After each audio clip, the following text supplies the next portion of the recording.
के हमर जान अखिया बहुत रोले बा।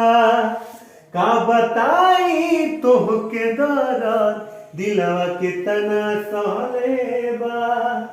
याद के हमर जान अखिया बहुत रोले बा। का बताई तोहके दर्द दिलवा के तना सहले बा।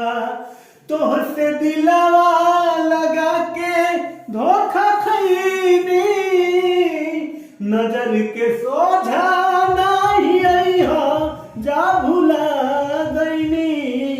नजर के सोझा नहीं अइहा जा भुला गईनी। दोसरा के भइलू तोहार बदलल इरादा। करी न प्यार केहू हमारा से ज्यादा। दोसरा के भइलू तोहार बदलल इरादा। करी न प्यार केहू हमारा से ज्यादा। छल कैलू कैसे बुझ नहीं पैनी।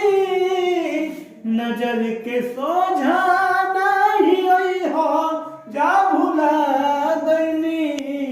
नजर के सोझा